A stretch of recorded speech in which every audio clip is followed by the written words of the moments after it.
The salvage business on Zirian Prime had taught Ethan Reeves that the galaxy's definition of valuable technology was considerably more flexible than most people realized. What military procurement officers dismissed as worthless junk often contained power cells, rare metals, or data storage, devices that frontier settlements would pay handsomely to acquire. The trick was knowing where to look and being willing to camp in places where sensible people feared to tread. His current location definitely qualified as the latter. The crystalline formations jutting from Zirian's surface caught the light of the system's twin suns and threw it back in patterns that made navigation challenging and depth perception nearly impossible. The recent battlefields scattered across this region had been abandoned by both sides after the ceasefire, leaving behind a treasure trove of abandoned equipment and crashed vessels that most scavengers considered too dangerous to approach.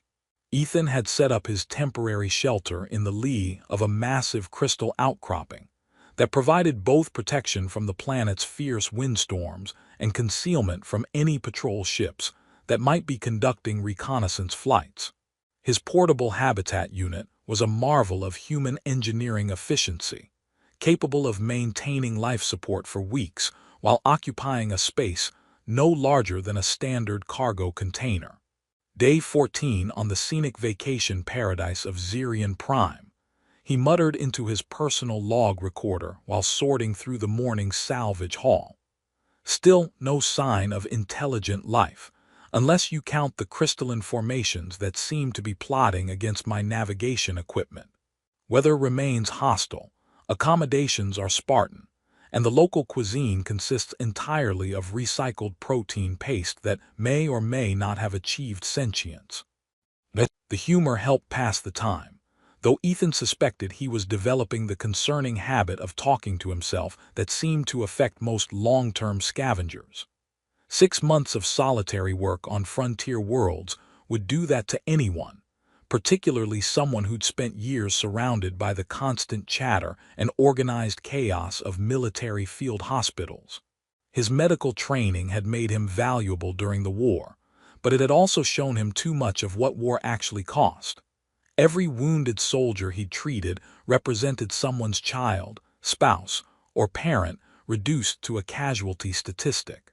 After 3 years of patching up young people who'd been torn apart by weapons designed with ruthless efficiency, Ethan had decided he preferred the honest simplicity of salvaging technology to the complex moral calculations of battlefield medicine. The irony wasn't lost on him that he'd traded saving lives for picking through the remains of those who'd lost theirs. But the salvage business at least let him sleep at night without wondering whether the person he'd saved today would be back on his surgical table tomorrow with worse injuries. His contemplation of career choices was interrupted by his proximity sensors detecting movement near the perimeter of his camp. Ethan's first thought was that one of the local wildlife species had wandered too close to his shelter, but the readings suggested something considerably larger than the crystalline beetles that seemed to be Zirian's primary indigenous life form. He activated his external cameras and immediately felt his pulse quicken. A figure in what appeared to be combat armor was collapsed approximately 50 meters from his shelter, motionless except for the shallow rise and fall of labored breathing. The armor's design was unfamiliar but clearly advanced, featuring organic curves and integrated technology that suggested non-human origin. Ethan grabbed his medical kit and sidearm, though he hoped he wouldn't need the latter. His scanner confirmed that the figure was alive but showed vital signs that were concerning even accounting for species variations. Heart rate was elevated, breathing was shallow, and thermal imaging suggested significant blood loss from multiple wounds. As he approached, Ethan could see that the individual was definitely not human. The armor's helmet had been damaged, revealing elongated ears that came to elegant points and facial features that were humanoid but distinctly alien. Intricate tattoos covered the visible portions of skin, forming patterns that seemed to tell stories in a visual language Ethan couldn't interpret. "Hey there," he said softly, kneeling beside the unconscious figure. "Can you hear me?" The alien's eyes fluttered open, revealing irises of deep purple that seemed to contain flecks of silver. Female, Ethan realized, and probably young based on the facial structure. She tried to speak, but only managed a weak sound that might have been words in a language his universal translator couldn't identify. "Easy," Ethan said, activating his medical scanner. "I'm not going to hurt you. I'm a medic." The woman's armor was clearly ceremonial as well as functional, decorated with precious metals and gems that suggested high rank or social status. The workmanship was extraordinary, but it had been badly damaged in whatever conflict had brought her here. Energy weapon burns had punched through the protective systems, and traditional projectile weapons had left tears that revealed serious injuries beneath. Ethan's training took over. Species differences aside, blood loss was blood loss, and shock was shock. He began emergency stabilization procedures, using medical supplies designed for human physiology but adaptable to most carbon-based life forms. His actions were guided by the fundamental principle that had driven him throughout his military service: preserve life first, ask questions later. "You're going to be okay," he told her, though he wasn't certain she could understand him. "I've got food, water, and medical supplies. Just hang in there." As he worked, Ethan couldn't shake the feeling that he was treating someone important. The armor's quality, the ceremonial decorations, and the warriors bearing all suggested nobility or high military rank. But regardless of who she was or what had brought her to this desolate place, she was injured and alone, which made her his patient. He'd learned during the war that compassion didn't require political alignment or species compatibility. It just required recognizing that suffering was universal, and that anyone with the ability to reduce it had an obligation to try. What Ethan didn't know was that, among the Cathara people, accepting aid created bonds that transcended simple gratitude, and that his kindness was about to change both their lives in ways neither of them could possibly imagine. Lyra Velthran had awakened in stranger places than a human salvage camp, though admittedly most of them had involved significantly more blood and considerably fewer acts of unprovoked kindness.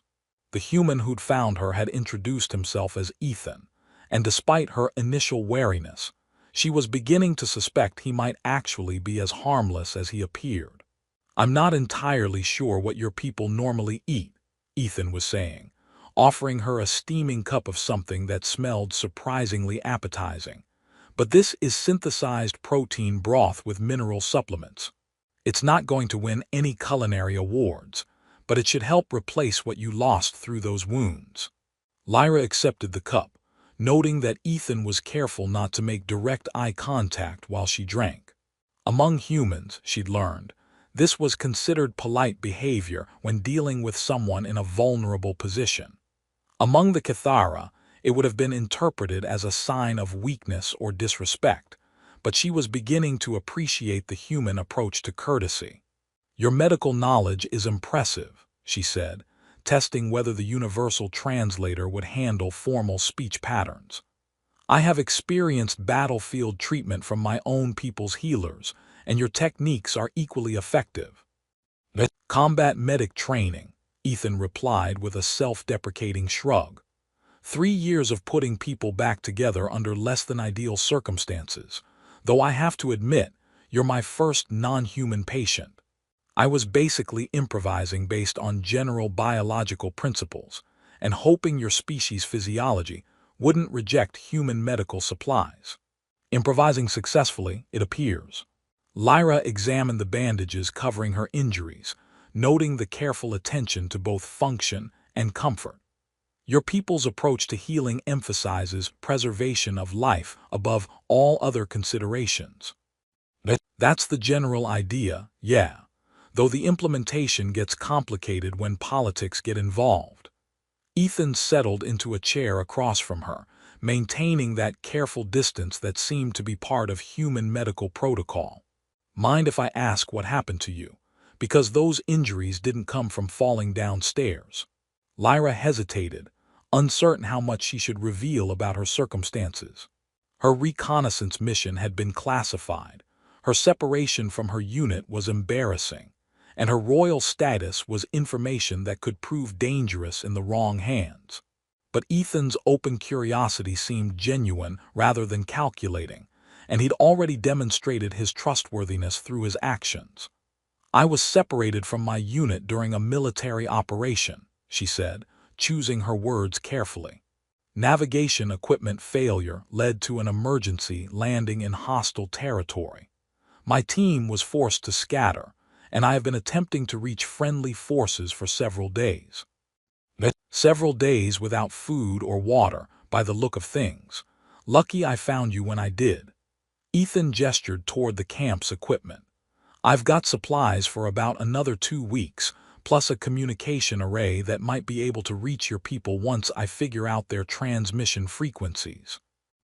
The casual generosity of this offer struck Lyra as remarkable. Among the Cathara, such aid would create significant social obligations and require formal recognition of debt. Yet Ethan seemed to consider it a natural response to her situation, requiring no acknowledgement beyond basic gratitude. "Your willingness to assist a former enemy is unexpected," Lyra observed. "Former enemy." Ethan raised an eyebrow. "The ceasefire was signed 3 months ago. As far as I'm concerned, the war's over. Besides, I stopped thinking of individual people as enemies around the time I realized that everyone I treated in the field hospital had the same expression when they were hurt and scared." "What expression is that?" "Human." Ethan paused, then corrected himself. "Well, in your case, I guess it would be sentient being in need of help, but the principle's the same." Lyra found herself smiling at his earnestness, an expression that felt strange after days of survival-focused grimness. "Your philosophy is admirably simple. Simple's about all I can handle these days. Complicated philosophy is what got us into the war in the first place." Ethan stood and moved toward a cooking unit that was producing increasingly appetizing aromas. "Speaking of simple, are you hungry for actual food? I've got enough for both of us, and you need to rebuild your strength." The offer of shared meals carried profound significance among the Cathara, but Lyra realized Ethan had no way of knowing this. To him, it was simply practical hospitality extended to someone in need. To her people, accepting food from another person's table created bonds that transcended casual acquaintance. "I would be honored to share your meal," Lyra replied, using the formal acceptance required by her culture's customs. "Honored? It's just field rations with some spices I picked up on the last supply run." Ethan began preparing 2 portions of what appeared to be a stew made from preserved vegetables and synthetic protein. "Though I'll warn you, my cooking skills are pretty basic. Military training doesn't emphasize culinary arts. Among my people, the sharing of food represents trust and mutual respect. The quality of the meal is less important than the intention behind the offer." "Well, in that case, you're getting the finest intentions money can buy, served with a side of questionable seasoning choices." Ethan handed her a plate of the completed meal. "Just don't judge human cuisine based on this sample. We actually have some decent cooks when we're not living out of supply containers." The meal was, as Ethan had warned, simple fare prepared with limited resources. But Lyra found herself enjoying not just the food but the conversation that accompanied it. Ethan's humor was self-deprecating rather than aggressive. His questions were curious rather than interrogating.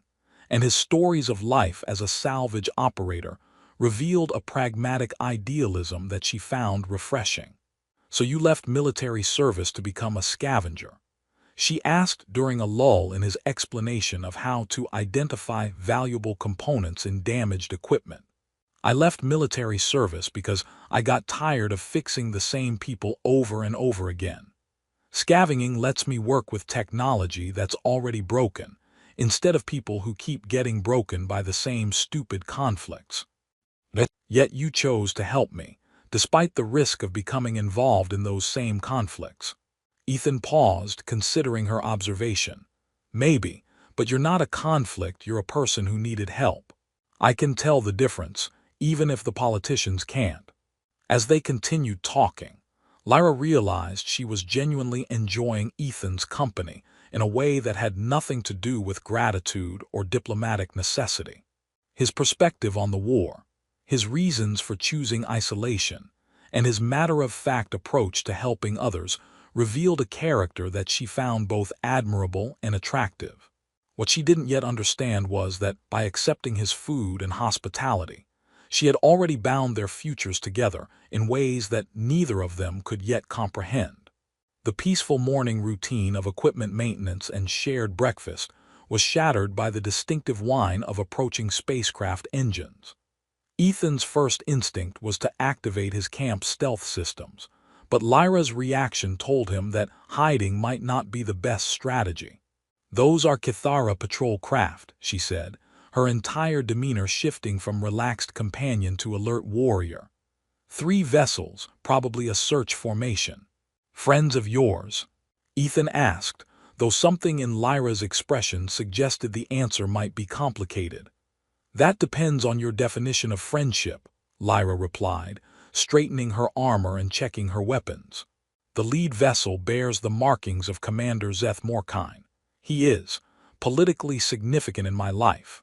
Before Ethan could ask what politically significant meant, the spacecraft were setting down in a triangular formation around his camp. The vessels were sleek and organic-looking, clearly designed by a culture that valued aesthetic elegance as much as functional efficiency. Armed figures in ceremonial armor began disembarking, their movements precise and coordinated. The leader of the group approached with the confident stride of someone accustomed to command.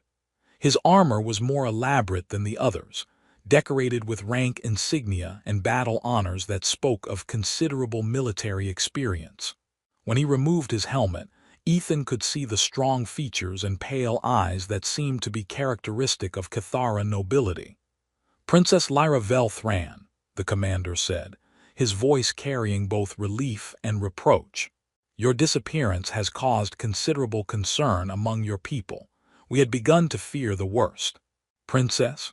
Ethan felt something cold settle in his stomach as he realized he'd been harboring royalty for the past 2 days. The injured warrior he'd been sharing meals with was apparently someone important enough to warrant search parties and commanders with fancy titles. "Commander Zeth," Lyra replied, her tone carefully neutral. "I am grateful for your persistence in locating me. As you can see, I have survived my ordeal without permanent harm." "Survived, yes, but not without complications." Zeth's pale eyes fixed on Ethan with an expression that suggested he was evaluating a potential threat. "You have been consorting with humans, Princess. This creates difficulties." "This human provided medical aid and shelter when I was wounded and alone," Lyra said, her voice taking on an edge that suggested she didn't appreciate the implication. "His actions saved my life."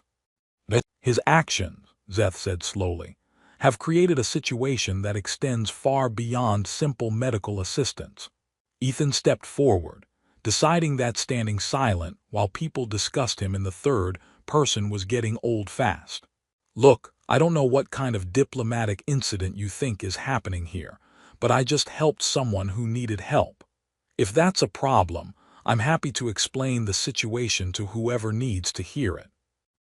Zeth turned his attention to Ethan with the sort of focused intensity that made it clear why he'd achieved high military rank. "Human, do you understand the significance of providing food and shelter to a member of the Kithara nobility?" "I understand the significance of not letting people die when I can prevent it," Ethan replied. "Everything else is politics, and I try to avoid politics whenever possible." "Politics, unfortunately, are not something one can simply avoid when they involve ancient customs and binding legal obligations." Zeth's expression suggested he was delivering news that he didn't particularly enjoy sharing. "Among our people, accepting food and shelter from another creates a life bond known as Velthaner. This bond supersedes all previous commitments and arrangements. Lyra, who had been maintaining her composure throughout the confrontation, suddenly looked stricken. Zeth, surely the circumstances. The circumstances are irrelevant, Princess. You accepted this human's aid, shared his food, and sheltered under his protection. By the ancient laws of our people, you are now bound to him as his mate. The silence that followed this announcement was broken only by the hum of the spacecraft's cooling engines. Ethan felt as if someone had just informed him that gravity was optional and he'd been floating all his life without realizing it. His mate, Ethan said weakly, as in married. The bond of Velthanor is considered more sacred than marriage among our people, Zeth explained, his tone suggesting he was personally offended by the entire situation. It represents a spiritual and legal union that cannot be dissolved by politics or convenience. But I didn't know, Ethan protested. She didn't tell me, I was just trying to help. Ignorance of our customs does not negate their binding power, Zeth replied. The princess accepted your aid freely, which means she accepted the bond freely, regardless of whether either of you understood its implications. Lyra finally found her voice. Zeth, this is absurd. I was dying. The human saved my life. Surely that creates extraordinary circumstances that the council would consider. The council will consider whatever they choose to consider, Princess. But the law is clear, and your father was quite specific about the importance of honoring our traditions, regardless of personal convenience. My father. Lyra's voice carried a note of alarm that made Ethan suspect the situation had just become significantly worse. Yes, Princess. The Emperor is aware of your situation and is currently en route to address this matter personally. He should arrive within the hour. Ethan sat down heavily on a nearby equipment crate, trying to process the information he'd just received. In the span of 5 minutes, he'd learned that his patient was a princess, that his hospitality had accidentally created a marriage bond, and that her father, the Emperor, was coming to visit his salvage camp to discuss the situation. This is either the most elaborate practical joke in galactic history, Ethan said, or my life just got exponentially more complicated. I assure you, human, this is no joke, Zeth replied, though I suspect you will find the complications to be considerable. Lyra moved to stand beside Ethan, her expression torn between apologetic and defiant. Ethan, I should have explained our customs, but I never imagined that accepting your kindness would create this situation. Hey, it's not your fault, Ethan said, surprised to realize he meant it. You were unconscious when I started helping and barely coherent when you woke up. It's not like you had a chance to give me a briefing on alien marriage customs. Zeth's expression suggested he found Ethan's casual attitude toward the situation deeply inappropriate. Do you understand the full implications of what has occurred, human? You have just become bound to the heir of the Cathara throne. This affects not just your lives, but the political balance between our species. Ethan looked at Lyra, noting the way she was holding herself with rigid control despite the obvious stress of the situation. She'd been kind, intelligent, and surprisingly easy to talk to during their 2 days together. The fact that she was apparently royalty didn't change that, though it certainly explained why her armor had been so elaborate. Well, Ethan said finally, I guess we'll figure it out. After all, how complicated can it be to accidentally marry alien royalty? The expression on Zeth's face suggested that the answer to that question was extremely. The Emperor of the Cathara arrived with considerably less fanfare than Ethan had expected, which somehow made the situation more rather than less intimidating. Instead of a massive ceremonial fleet, Emperor Thane Velthran stepped out of a modest diplomatic shuttle, accompanied by only a small retinue of advisors and guards. The man was tall even by Cathara standards, with silver-streaked hair and the bearing of someone who'd never needed to raise his voice to command attention. Father, Lyra said, offering a formal bow that somehow managed to convey both respect and stubborn independence. Daughter, the Emperor replied, his tone carefully neutral. "I trust you are recovering from your injuries. I am fully healed, thanks to this human's medical expertise and generosity." But Emperor Thane's attention shifted to Ethan, who was trying to decide whether he should bow, salute, or just stand there looking confused. The Emperor's pale eyes seemed to evaluate him with the sort of thorough assessment that made Ethan uncomfortably aware of his rumpled salvager's clothing and 3-day growth of beard. "You are Ethan Reeves," the Emperor said. It wasn't a question. "Yes, Your Majesty, Emperor, sir." Ethan realized he had no idea what the proper form of address was for alien royalty. "I'm sorry, I don't know the correct protocol for this situation." "There is no established protocol," the Emperor replied, and Ethan detected what might have been amusement in his voice. "This situation is unprecedented in our recorded history." "That's reassuring," Ethan muttered, then realized he'd spoken aloud and probably shouldn't have. The Emperor's mouth quirked upward slightly. "Indeed, it presents certain challenges for all involved parties." He gestured toward Ethan's camp. "May we sit? This discussion may take some time." Ethan hastily activated additional seating from his emergency supplies, creating an impromptu conference area that was probably the most informal diplomatic setting in galactic history. The sight of the Cathara Emperor sitting on a folding camp chair while discussing matters of interstellar importance was surreal enough that Ethan wondered if he was still unconscious and dreaming the entire scenario. "The facts, as I understand them," the Emperor began, "are these. My daughter was wounded and lost during a military reconnaissance mission. You provided her with medical aid, food, and shelter, without knowledge of her identity or our customs regarding such assistance. She accepted this aid, thereby creating the bond of Velthanner according to our ancient laws." "That's an accurate summary," Ethan agreed. "Though I should mention that if I'd known feeding someone would accidentally marry them, I might have asked for some kind of informed consent first." "A reasonable position," the Emperor conceded.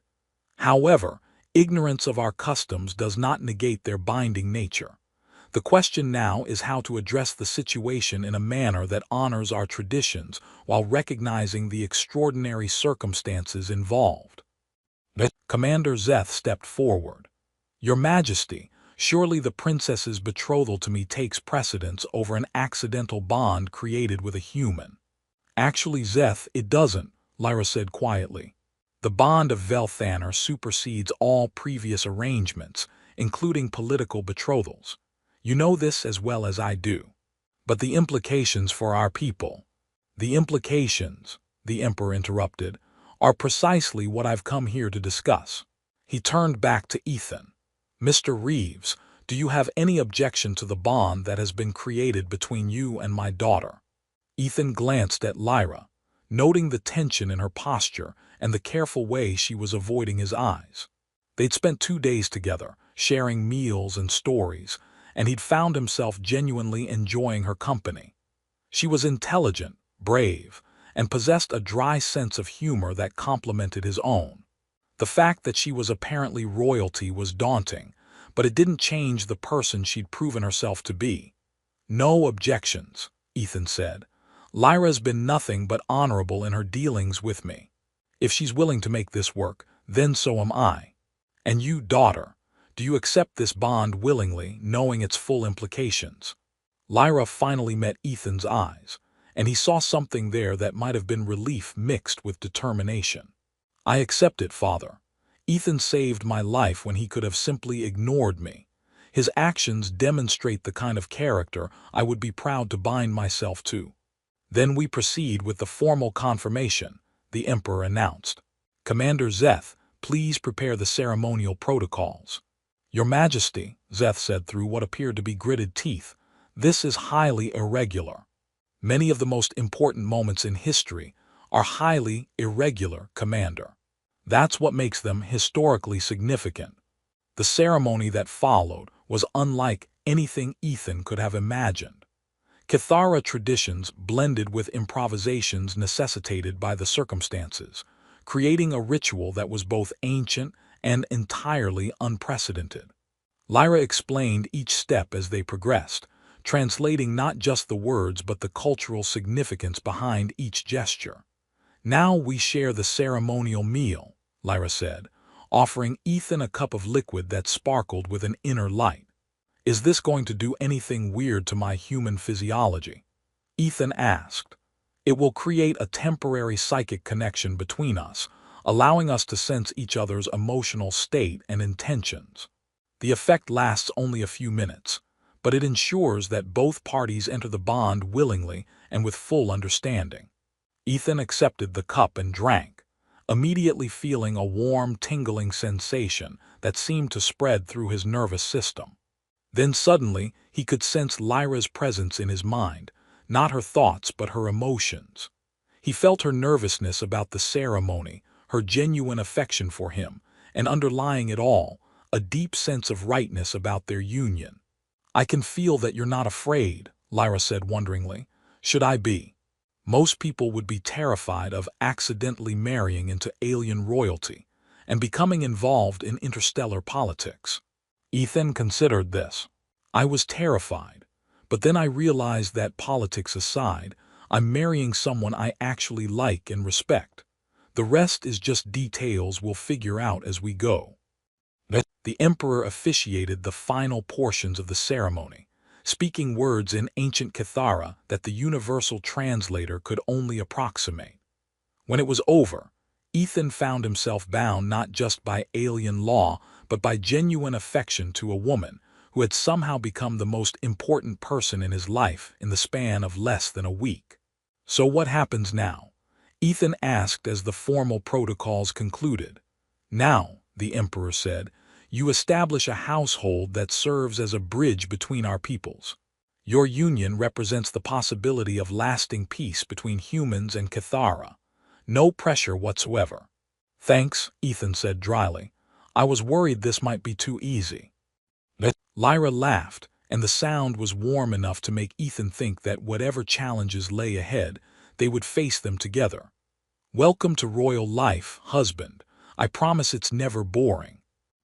"You know," Ethan said, looking around at his salvage camp that had somehow become the site of an interstellar wedding, "I came out here to find valuable technology in the ruins of war.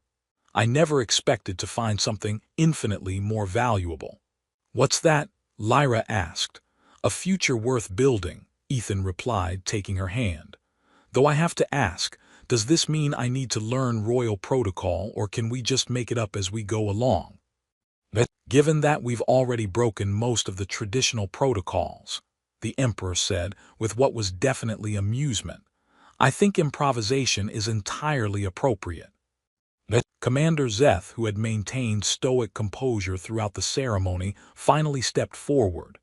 "Princess, Your Majesty, I wish you both happiness, and I apologize for my earlier resistance to this development." "Thank you, Zeth," Lyra said warmly. "Your friendship